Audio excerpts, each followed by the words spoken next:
Like literally doctors are standing over me in the ICU saying, I don't know what's happening to you. You're completely paralyzed and I don't know what's happening. Welcome to the Controlled Health Podcast, where we discuss topics on whole body wellness so that you can take back control of your health. Hello and welcome to the Controlled Health Podcast. If you have not been here before, my name is Andrea and I am your host. As always, this podcast is for educational and entertainment purposes only and should not be taken as medical advice. In today's episode, I got the chance to speak with somebody who I actually started following when I first got sick. I had found her account on Instagram and she had posted her health journey. Her name is Kristi. This podcast is going to be a little bit emotional. She has endured a lot due to Lyme and everything that kind of falls underneath that mold and just the daily life struggles that people with Lyme go through, like trying to even find out what's wrong with them, going to tons of different doctors. Kristi had to learn how to rewalk about 6 times. She had a lot of stroke-like symptoms that stuck out to me, and that was her hope.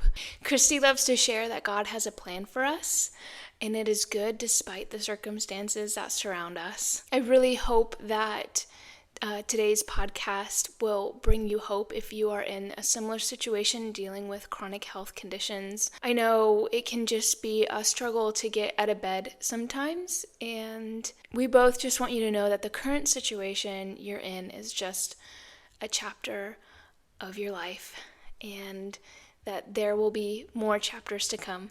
So without any further ado, I hope you enjoy this podcast. Please, if you have any questions or comments, please leave them below. If you've been following along, I do interview some people, but I'm going to try and post more educational videos out soon. I'm almost done with school, so I'll have more time for that. Life has just been crazy, and I'm dealing with my own health problems as well. So some days I just need to put things on the back burner and put my health first so that I am able to get through the day. So please enjoy this podcast. Amen. All right. So I have Kristi here today. I have been following her journey for quite a while, and thank you so much for coming on. Yeah. How was your day today? Was it hectic?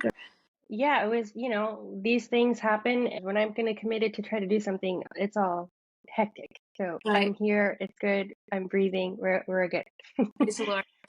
Yes. So I started following you because I had got a Lyme diagnosis, and on your Instagram you are pretty verbal about your journey and what you've been through, and also the mold you've experienced, stuff like that.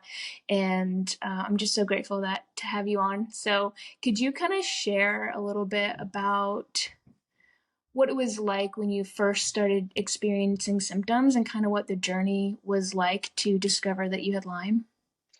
Man, that's a good word for it, is journey, because it's not like we have a symptom, go to the doctor, like, here it is, this is your answer. I probably took years. So for me, if I go back in time, I think I contracted it in about 2008, maybe 2009. And at the time I had this bug bite on my leg they said that got infected. It wasn't a tick. It was this really big bite and probably a spider. And shortly after that, I started getting sick. They died. They told me I was just this, that was the very beginning of it. Like they said I had meningitis, and then that was a whole thing. I was hospitalized. At first, I didn't know what it is, and I'm like, infectious disease. People are coming in with the suits, spinal taps, and so at the end of the day, like, okay, it's viral meningitis. So they treated me for that. And that I was probably bedridden for months. Like I couldn't even feed myself, let alone, and I had 2 young babies at the time.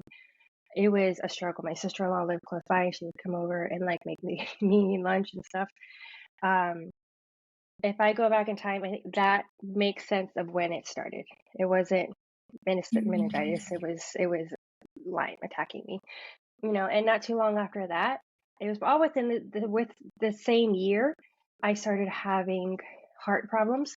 So I would almost like POTS, like they tested me for POTS. They said it wasn't POTS, but I would get up, my blood pressure would drop and my heart rate would go up, all the time. And then it got to where I couldn't stand up in any of that. So took a long time of that, and they labeled it as SVT. And I had heart ablation. Later on, I had another heart ablation. And that year, I started having neurological stuff. And that was when, it was scary. I would get these attacks. I call them attacks, but it would affect the right side of my body. And basically, they mimicked a stroke. So when they first started happening, they thought, doctors were telling me, they rushed to the ER and they said it was a stroke, or no, it's a mini stroke. And then they're like, no, it's anxiety. No, it's this. It was crazy. And that happened for on and off for about a year. And then things kind of went away. I moved I left the state that I was in, and I was getting divorced, and the environment that I was moving into was a better one. And things just, and that kind of talks about how your nervous system plays into things. So I was okay for a few years. I was great. I got remarried, had another baby, and then after I had my son is when all hell broke loose, I will say, because these attacks came back. Now they're like, maybe before it was a level 5 and now it's a level 10. Like it affected me. Like before it was maybe right-sided weakness. Now it's right-sided paralysis and lasting for hours. And then there was the fatigue in between. And then sometimes these attacks would layer on top of each other. I wasn't fully recovered from one, and then I'd have another one. The doctors didn't know what to do. The doctors didn't know what it was. I kept getting sent to neurologists, to neurologists, to neurologists. I can't even tell you how many I saw. And I would just get another medication here. I can't help you anymore. You should go see this guy. So I'd get another medication, and I got up to, I counted 16 medications. Some were every day, some were as needed, and then if those as needed didn't work, then I had the emergency ones. And it was just living every day in survival. So at this point, I have 4 kids and trying to figure out how to stay alive, stay out of the hospital, feed my family, feed myself. Kind of like that was my priority of the day. And and then the intensity of the attacks varied. Some of them they would last an hour, and then the other times I had 6 that were very intense, like the strongest. And those 6 are the times that I had to relearn how to walk. So even though I didn't have a stroke per se, there wasn't like a clot. My body reacted as if I had a stroke. So I would be completely paralyzed, because it would also get to strong enough, they would get to my left side of my body. I'd be in bed for like 3 days, not able to move. Like trying to wiggle my big toe was part of PT. And slowly it was kind of like I would start getting sensation again. But by that time, your muscles are atrophied. So I would have to relearn how to walk again, and find motor in like swallow, talk. The one that always took the longest was walking, obviously, because it's more muscle and things. But yeah, it was a struggle, for sure. Survival. When you were paralyzed, what was going through your head? Like, what kind of got you through those dark times? When when I was experiencing times where couldn't get out of bed, it is probably the darkest time I've ever experienced. What kind of helped you get through all that? Well, definitely my faith. Like if I didn't have my faith, I'm sure I wouldn't be here. I know that I wouldn't have.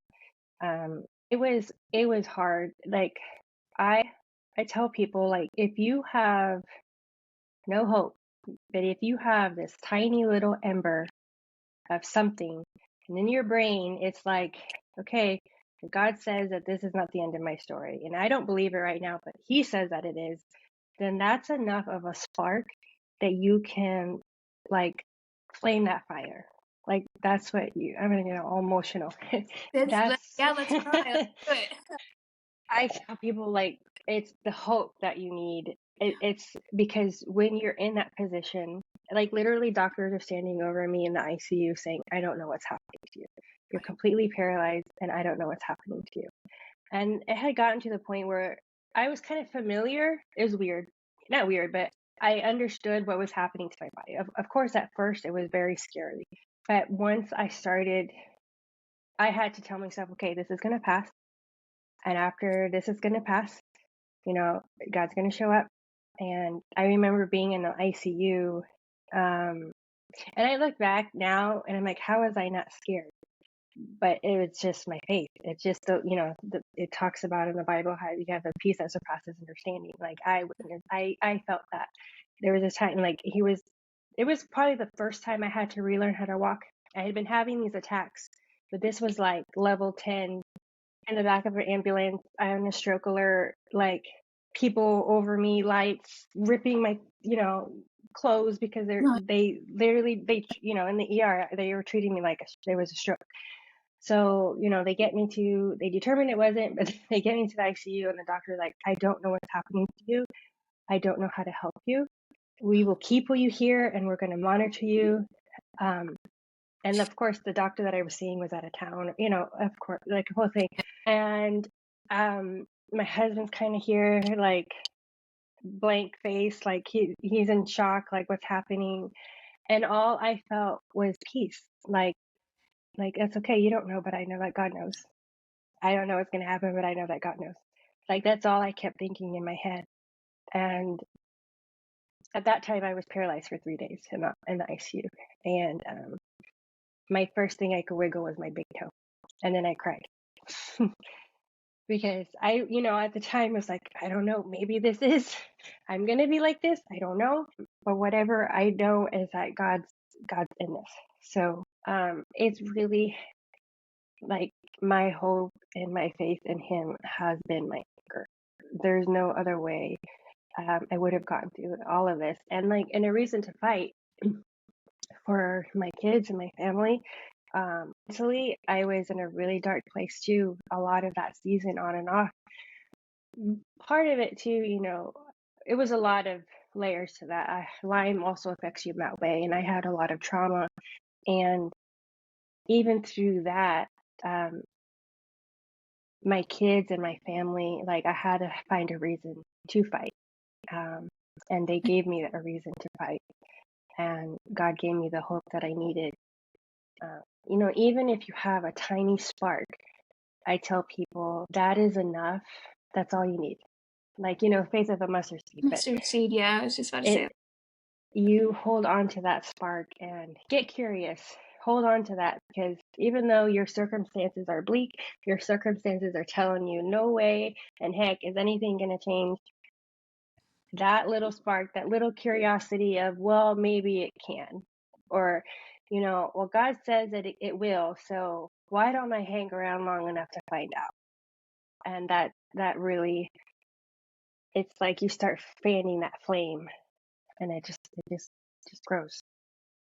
That's awesome. That's such, I love hearing your story. Incredible.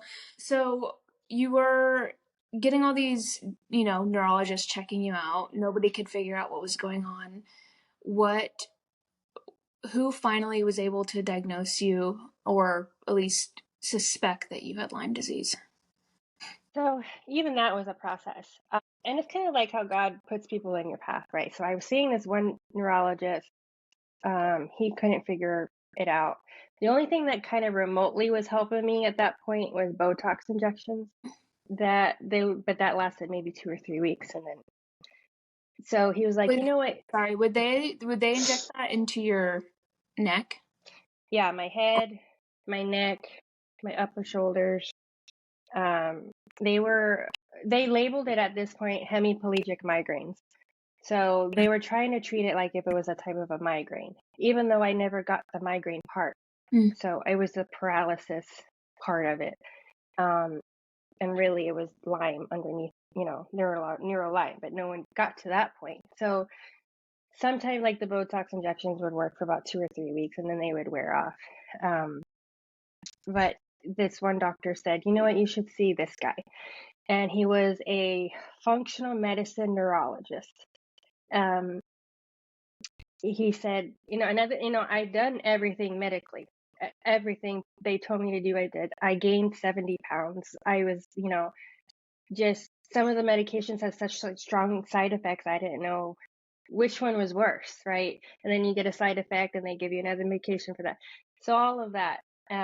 So my first step into functional medicine holistic world was, and his name is Dr. Wheeler. He's in Miami, and he started.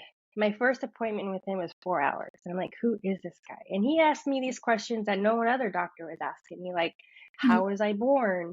And did I have antibiotics as a kid? And all of these things that no one, they're just trying to treat the symptom. And he's like, let's get to the reason why this is happening to you. So with him, I found out some answers and he helped me go along the path, but I would say he is not a Lyme literate doctor, so he tested me for Lyme just with the typical blood test. And of course it came back negative or not enough bands. There was some bands, but Right. So, but with him, I learned how to change my diet and eat accordingly, to me. I started with elimination diet and then I kind of landed on paleo and I did found out that I do good with paleo. And then, it was just all kind of the basics. Like all I drank at the time was Coke. I loved Coke. I never drank water. So he's like, yeah.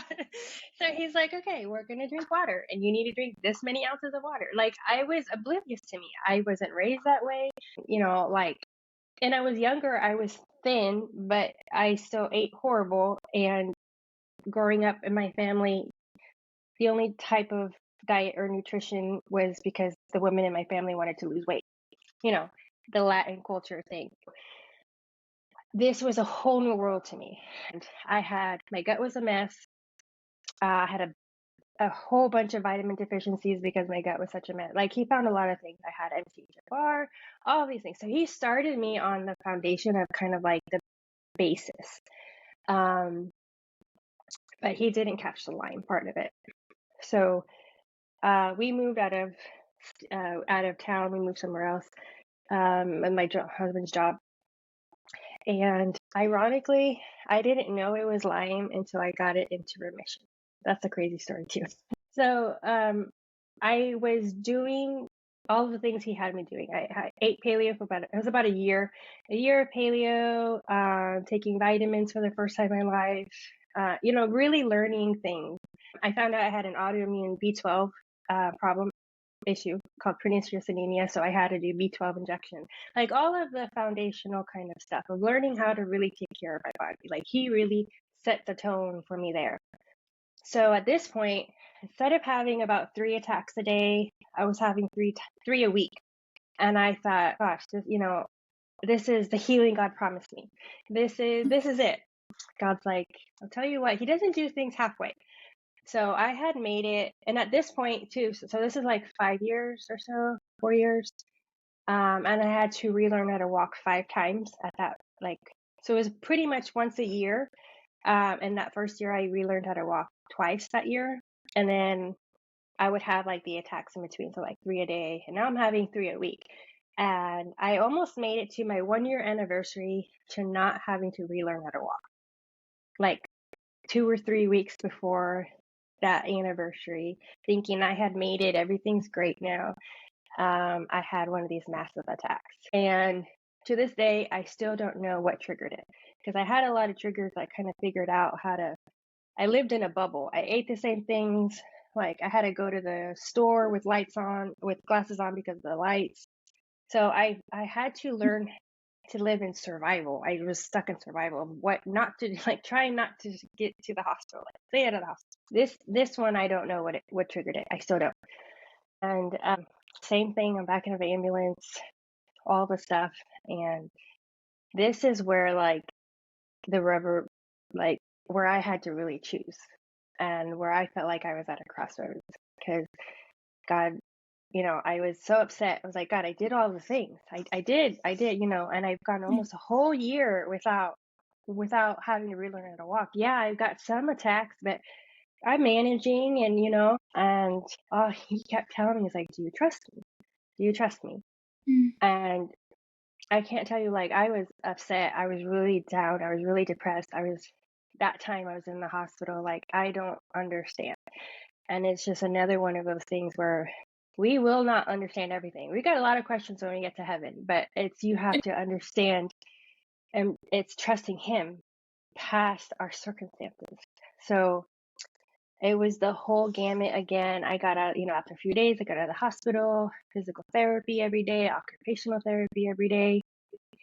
And I'm going on a tangent. I'm not even, I mean, there's a long story to get to the other doctor who diagnosed me. Yeah, there's a long story to get to that. It was when I was in mold, was when that was the doctor that diagnosed me with the Lyme. So after the Thanksgiving, when did you recover well from that? And then when were you introduced to mold? Like what happened between those times? A lot. So a lot. So okay, so this is number 6. I'm relearning how to walk. I'm like not understanding what's going on. I was really down. I was going through the motions and saying, God, I trust you, but I don't, I didn't have peace at that point. I was really like, I don't get it. Discouraged. That's the word. And so we had moved out of town, and a friend called me from where we used to live. Now, this is a friend who I knew from our other church, and we weren't like close or anything, but she was a part of the ministry where she would bring meals to families, to those who were in the hospital or in need. And I was always in the hospital, so she was always bringing her family food. That's how I knew her. She knew my food allergies well, but I didn't know her past that. And so for her to call me out of the blue was kind of, I hadn't talked to her over a year at this point, and she kept telling me, God keeps telling me I need to talk to you. Nobody knew that I was in physical therapy, relearning how to walk at that point. Like nobody knew any of that, or I was doing all the home therapies and stuff. So she calls me and she tells me, God keeps telling me to talk to you about gut health. Now, the little light went off in my head, because the functional medicine doctor that I had seen before, the neurologist, he talked to me about gut health, and he told me how jacked up my gut was. But I never addressed it. I never went through it with him. For one, he was an expensive doctor, and we didn't have the funds to continue, and then a lot of his protocols were very expensive. So I kind of had gotten to a point where I was like, well, this is good enough. That's what I was telling myself. So she calls me and she tells me all this stuff. So I'm like, okay, so that piqued my interest. And then she starts talking to me about these products, and this 3-part system and what it does, and how it addresses blood sugar, inflammation, and gut health, and how she really feels like God wants me to take it. And I was super skeptical and also like scared, because I was like, I could eat the wrong thing and it would trigger an attack and go into the hospital. So adding something new is somewhat terrifying. Yes. And I had gotten to a point where, this is the 6th attack. So I was consumed with fear again, because I thought I had made it. I was good. This was never going to happen again. And here it's happening. So I went back in my little bubble, and I'm like, okay, I need to, this is what I need to do to figure it out. And God's like, this is what you need to do to figure, he's giving me the answers and he's giving me the tools. And I was terrified. But she was so adamant about it. And I took a few days and I prayed about it. And so I started these products that she told me about. And they were the same. I'm a researcher too. So and they were very similar to the products that this doctor had wanted me to try, with some little bit variation. And it made sense, because I'm like, okay, well, he already said that. So I started these products reluctantly. She even paid for me to take it for 2 months, because we couldn't afford to take it. I couldn't work. I was actually in the process of going through disability. I was trying to get disability to bring some sort of income to our family. And well, I started these products, and little by little, as my body healed, and it's not, I will not say that these products healed my body. I will say that they helped my body get into a place to where it could heal itself. God made our bodies to heal. I'm not going to say this is your miracle. No, but they get to you. Sometimes we need some help along the way, but to get into balance and things like that. But God made our bodies to heal ourselves, and He uses tools often to use. I will say I've seen miraculous healings. My daughter was healed of celiac disease when hands were laid on her and prayed over at youth camp. I did not have that kind of healing. He used a tool, just like He did in the Bible when He used mud over that guy's eyes, So this was His tool. And a lot of it included my faith and trusting Him in this tool. So after a few months of this product, I started knowing my attacks were less. They're happening less frequent. They're not happening as intense mentally. I started feeling happy and joy. I always say this story, like, I remember when I started feeling like just different. My countenance started changing and everything. And I told my husband, I was like, we need to watch. The feeling felt so foreign to me. I will say that. The feeling felt so foreign because I had struggled with mental health problems since I was 13. And that goes back because I had a lot of childhood trauma. But I did not know what unmedicated joy felt like. Like, it felt so foreign. I was like telling my husband, I'm like, I don't know what's wrong with me. I think, when people talk about going manic, I think this is what it is. I think you need to watch me and make sure I'm okay. I don't know if this is mania. Like, is that a thing? Like, I was so concerned that I didn't understand that. No, it was just joy. Yeah, what it felt like. Like, my body was producing dopamine and serotonin, and that was still while I was having these attacks. They were getting better, but it was just such a shift, and my body started healing, and things started getting better. And like my asthma started getting better. Like, I was sleeping through the night because I had insomnia. Just everything kept improving. Within 4 or 5 months, these attacks that they told me I would have for the rest of my life stopped. Like, my last one was in May 2019, and that's just healing my gut and really trusting God through it all radically changed my life. And at that same time, I know it's a lot. There's so much. At the same time, when I started these products, part of what gave me the peace is because we were doing a fast at church, 21-day fast in January. And during that, I felt God telling me that I was going to run a 5K.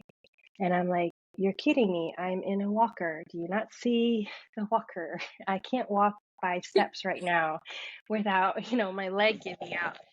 And the next day at physical therapy, and this is right like the same time I started taking the product, the gut health stuff.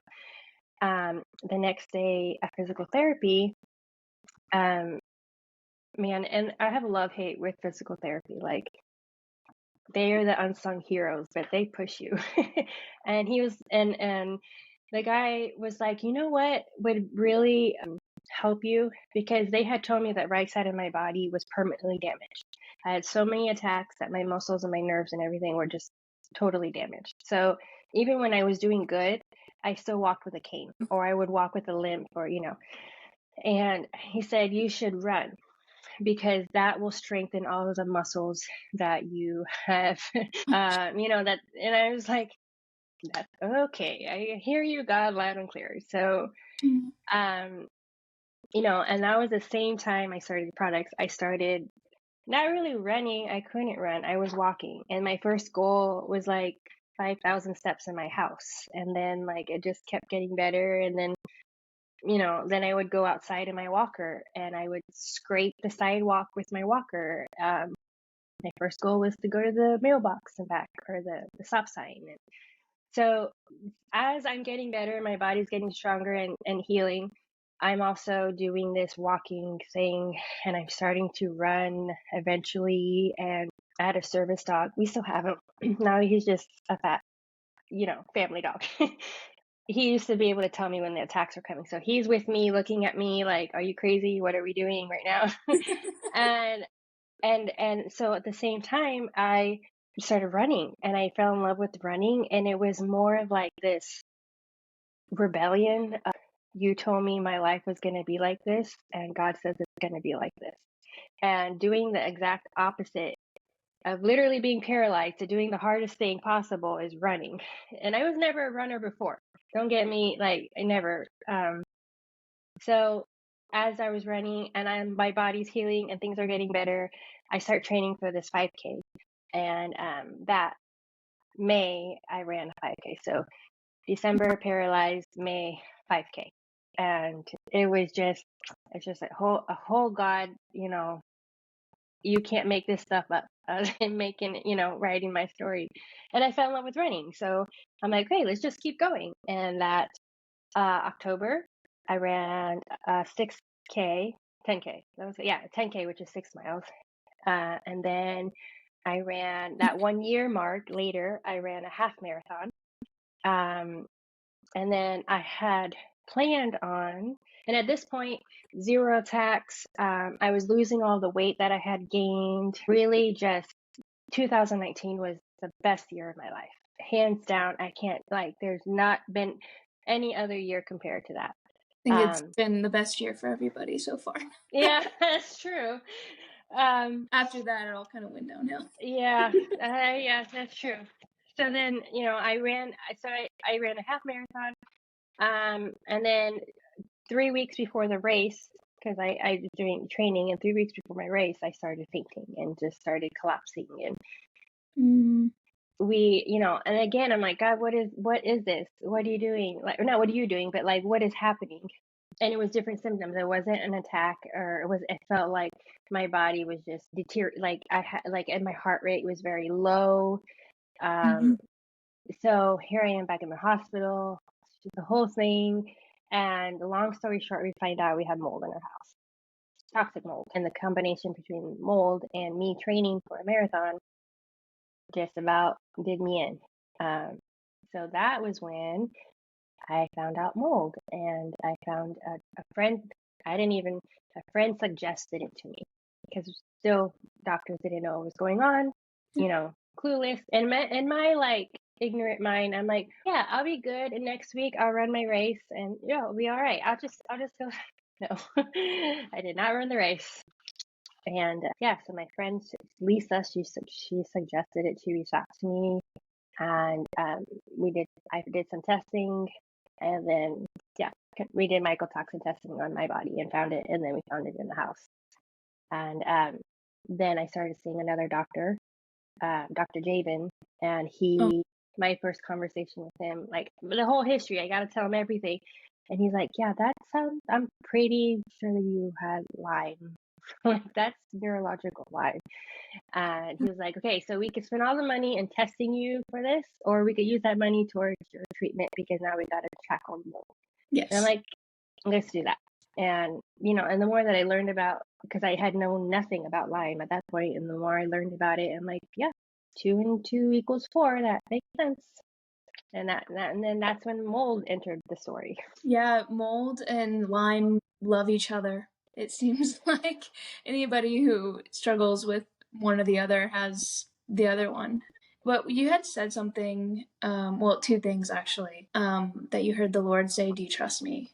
And I'm going to cry now, because I heard the Lord say that to me too. I was desperate, couldn't work, and I was doing all these things. I was doing ozone therapy and taking a bunch of supplements, and like just a mess, and researching everything, like, well, maybe it's this or maybe it's that.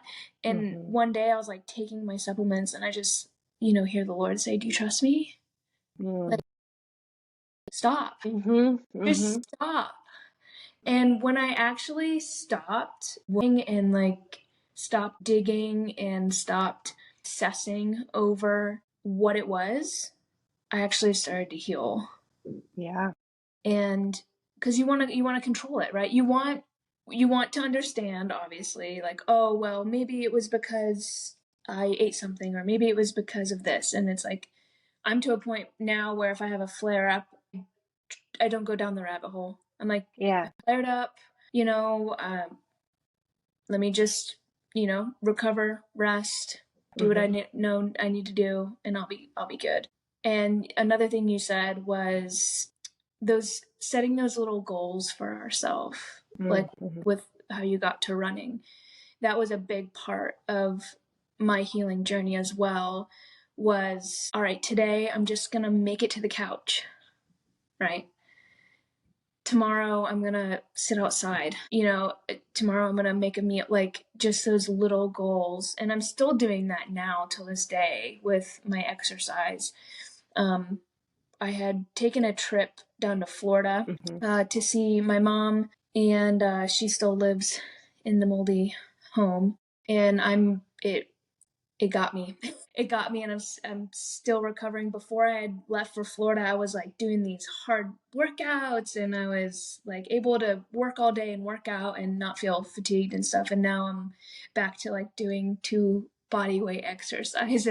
We were talking about the spoons earlier before I hit record, and just having to count my spoons for the day and really be careful of where I put my energy. But so the mold, did you remediate the mold? Did you move, or what went on? Yeah.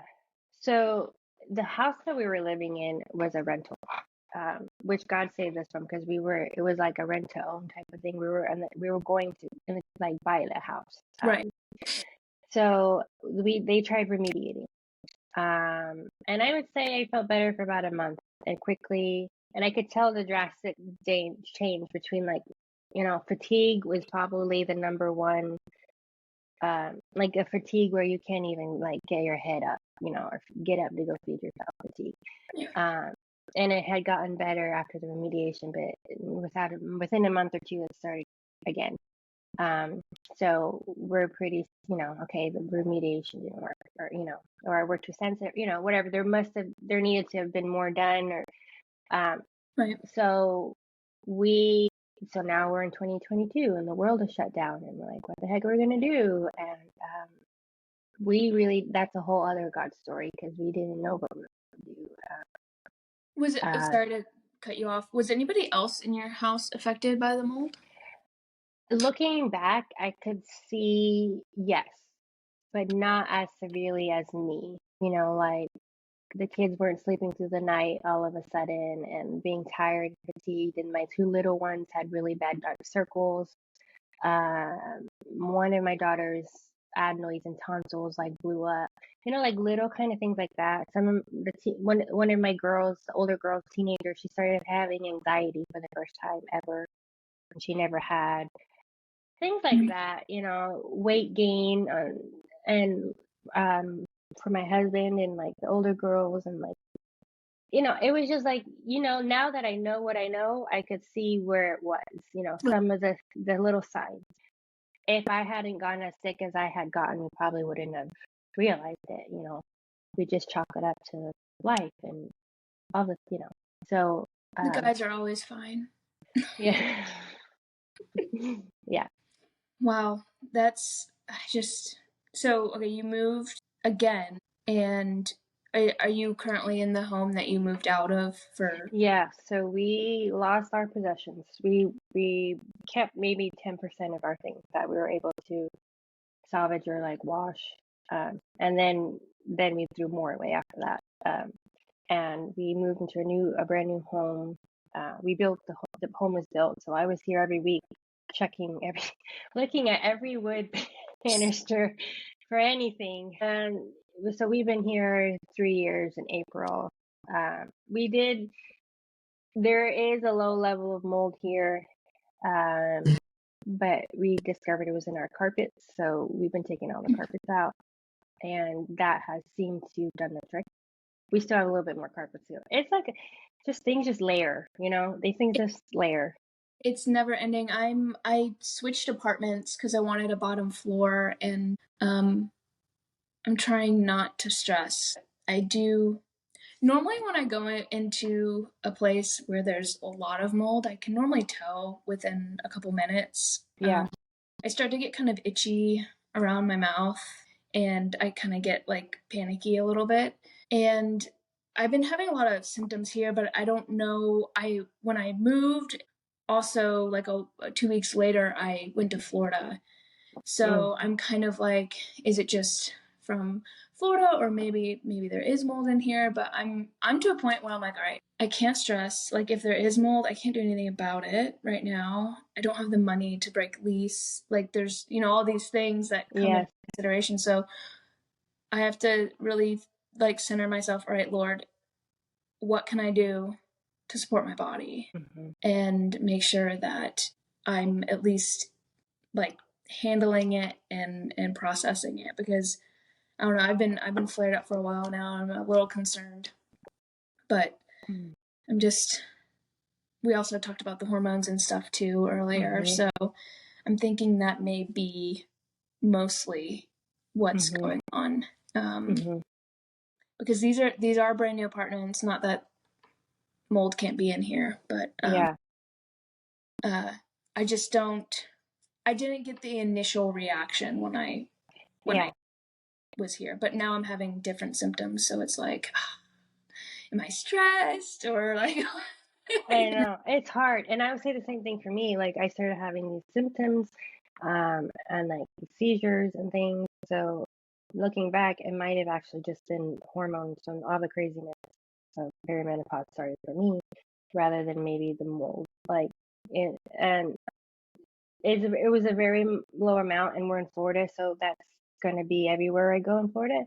And the symptoms I was having are not the same I had in a moldy house. And the same thing with me. I could walk into a building or room, how I'm like, okay, we have like a alarm system now, and our body's like, yeah, you need to go. Yes. And the same thing. It's the same story for me. So, and it's kind of like another one of those, you trust me, like.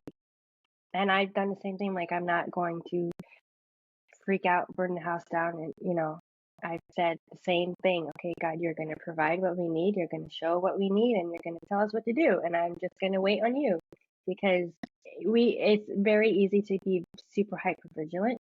And that is just really making yourself more sick on top of everything else.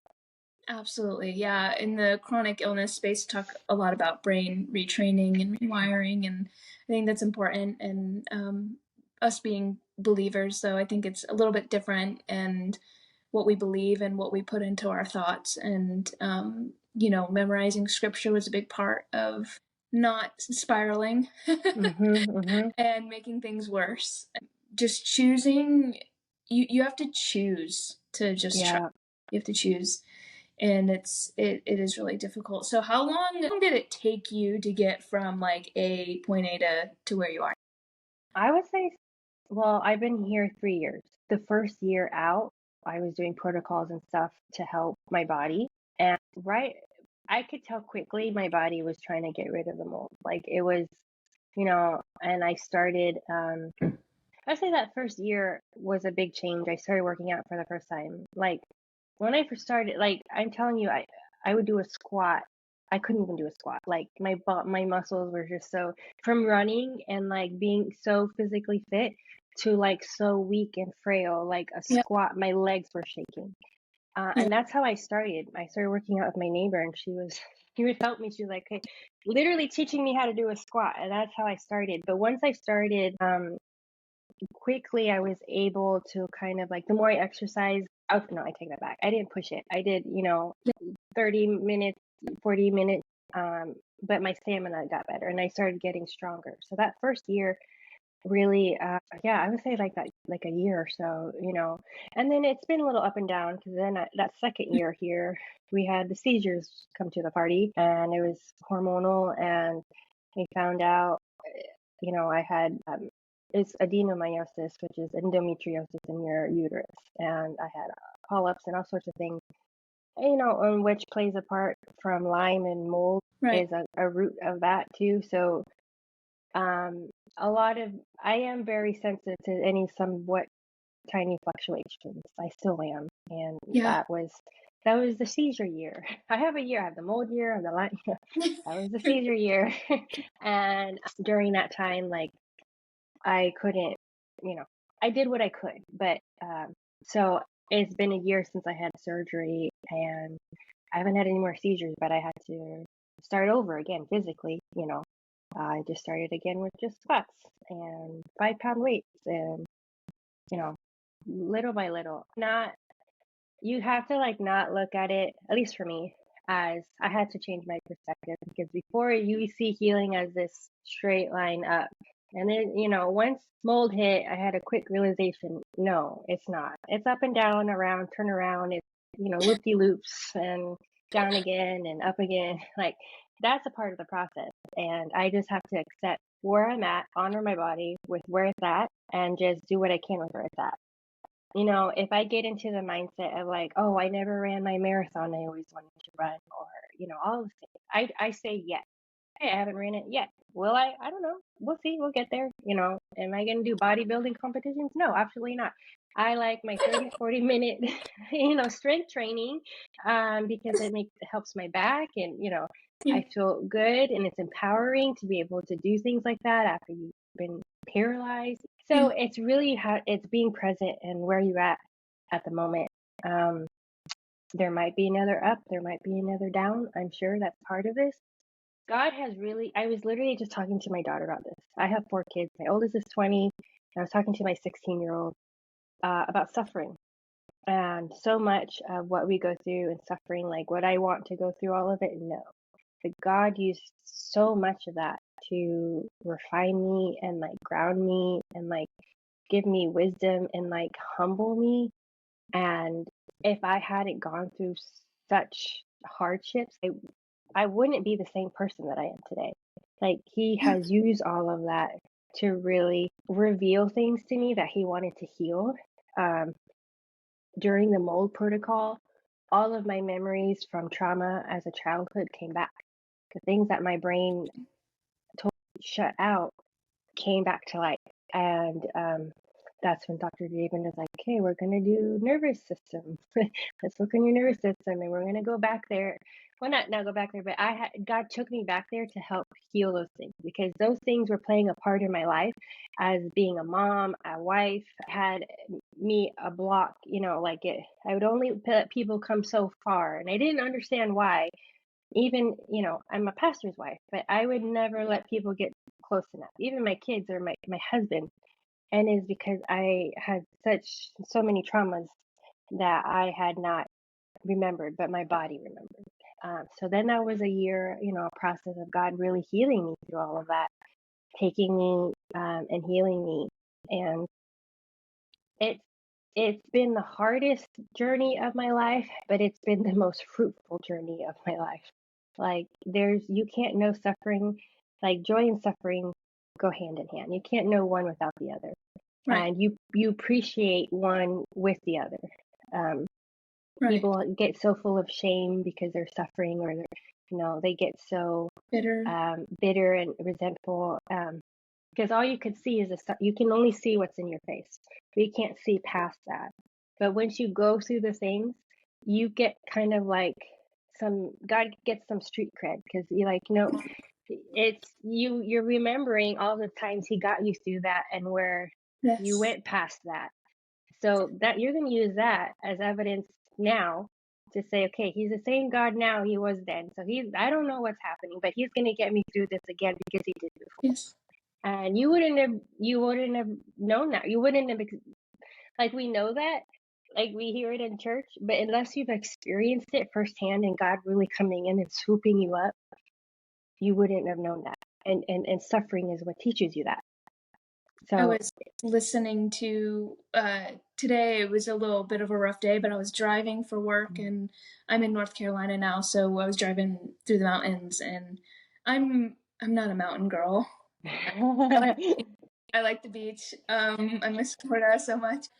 There was a song that came on. It's called "Faithful Still," and I just started crying because I'm like, the Lord has brought me so far. I know I feel like I've taken some 2 steps back. I'm a little discouraged, but look like, I don't even like these mountains, but he's using them. Like, he's using them, and I actually was just like, they're beautiful, and I actually do enjoy them now. And it's been such a process, a refining process in my heart, not Yeah. just in my physical health. And I've learned to let go of a lot Yeah. because I don't have the energy. Yeah, I that don't have too. the energy to not care. Like, I care, but I don't have the energy to like hold on to things. And it's interesting that you say you didn't remember stuff as a child, because I don't remember my childhood at all.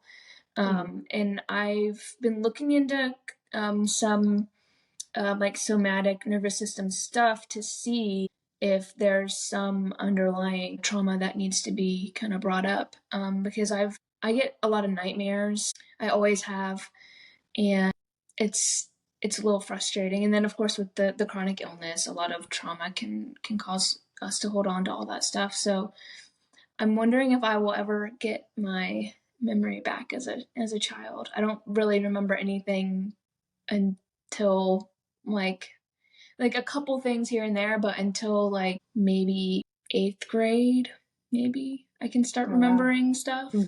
And I did have a traumatic brain injury in 7th grade. That probably has something to do. Yeah. I had a lot of dysfunction in my family, a lot of trauma. Yeah. So, well, Kristi, I enjoyed talking to you so much. If there is one thing that somebody who's going through Lyme or mold would need to hear, what would you want to say to them? To find that spark of hope, and to hold on to that spark of hope, even if it makes no sense. The world is telling you total opposite, but your hope is in God. And if He says, the Bible says that it doesn't lie, you know, that He's got good plans for your life, then that's your hope to hang on to. That He's way bigger than what you're going through. And just holding on to that hope really is learning how to hold on to Him and lean into that. When you can't get out of bed, you know, put your Bible. You can't read. There was times I couldn't read. Put your Yeah. Bible on and play it. It'll talk to you and let it minister to you that way. And it's fueling that. Listen to worship music. Just it's fueling that hope and fanning that hope and leaning into that, and He'll show you how He's there for you, and like how this is not the end of the story. This is just your chapter, and it's not the end of your story. I love it. Have you written a book? Do you have a book? You should write a book. Oh gosh, you know what? I really, really, really, really want to. I have for years God told me to write a book, and I've not. I sit down to start, and I'm like, I don't know where to start. But you are probably the 100th person to tell me this. It's yeah. And I would love to. Like, if I like out of my whole thing, my thing is hope. Like, there's all the protocols and the things. Yeah, there's all the things. Yes, but the baseline is hope and the healing that He wants to do in you through the hope in Him. That's what gets you through this. Like, Absolutely. period. Well, thank you so much. I'm sure we'll keep in touch. And Yes, thanks for inviting me. Yes, I love your story, and we'll talk soon. Okay, we'll talk to you soon.